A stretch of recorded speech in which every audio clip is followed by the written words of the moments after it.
আসসালামু আলাইকুম, সবাই কেমন আছেন? দেখতে দেখতে রোজা অনেকগুলি চলে গেল। তো অনেকেই দেখি সকালবেলা রোজায় অনেক লেট করে ঘুম থেকে উঠে। আমার মেয়ের স্কুলও বন্ধ, ভেবেছিলাম যে রোজায় বেশ একটু আরাম করব, মানে একটু বেলা করে ঘুমাবো। কিন্তু কি আর করা, এই তো সকাল 8টায় ঘুম থেকে উঠি। তো সকালে উঠেই আমি ঘর দুয়ার সব পরিষ্কার করে ফেলি বাচ্চারা ওঠার আগে, কারণ ওরা ওঠার পরে আর ঘর পরিষ্কার ঠিকমতো করা যায় না। তো এই দিকে পরিষ্কার করি তো ওই দিক দিয়ে নোংরা করে ফেলে, তাই ওরা ওঠার আগেই সব কাজগুলো সেরে ফেলি। আর বেশ কিছুদিন যাবৎ শীতের কাপড় ধুয়ে ধুয়ে সব তুলে ফেলা হচ্ছে। এই তো কম্বলগুলো ধুয়ে তুলে ফেলছি। তো আলমারিটা খুললেই বাচ্চারা দৌড়ে আসে আলমারিতে কি আছে দেখার জন্য। ছোটবেলা আমিও এমন করতাম, আম্মু যখন আলমারি বা ট্রাঙ্ক খুলতো দেখার জন্য। তবে ছোটবেলায় এসব বেশি কিছু দেখতেও দিত না, ধরতেও দিত না। আসলে আমরা ছোটবেলায় অনেক বোকাশোকাই ছিলাম, অনেক ভালো ছিলাম। তো যাই হোক, বাচ্চারা তো এখন অনেক অ্যাডভান্স হয়ে গিয়েছে, ওরা তো যা চায় ওদেরকে প্রায় সব কিছুই দিতে হয়।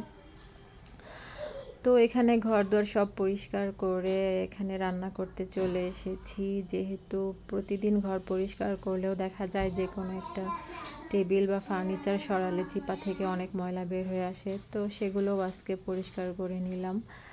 আর এখানে তো এখন কাপড় আবার ধুয়েছি, কিছু ধুয়ে ছাদে দিয়ে আসব। এর মাঝে আমি সবজিটা করে ফেলেছি। সবজি বলতে সিম, আলু, টমেটো আর গাজর দিয়ে ভাজি করেছি, একটু কাঁচা পেঁপেও দিয়েছি। যেহেতু রোজায় একদম ভাজা টাজা সবজি টবজি খাওয়া হচ্ছে না, আর রোজায় মাছের তরকারি খেতে একদমই ভালো লাগে না।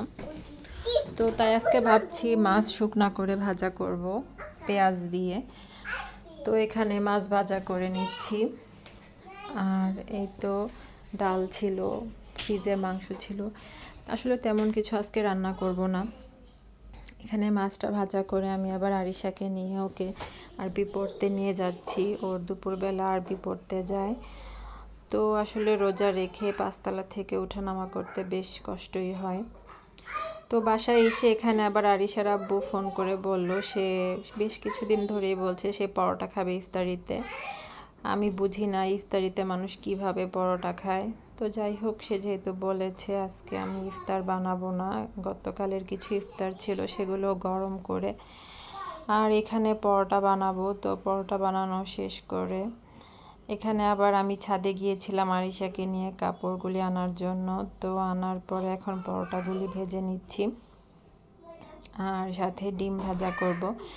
যেহেতু মাংসের তরকারি আছে তাই আর আলাদা কিছু করতে হবে না। তো ডিম ভাজাটা করে নিচ্ছি আর ইফতারগুলি গরম করব। কিন্তু আসলে রিজিক যার যেখানে।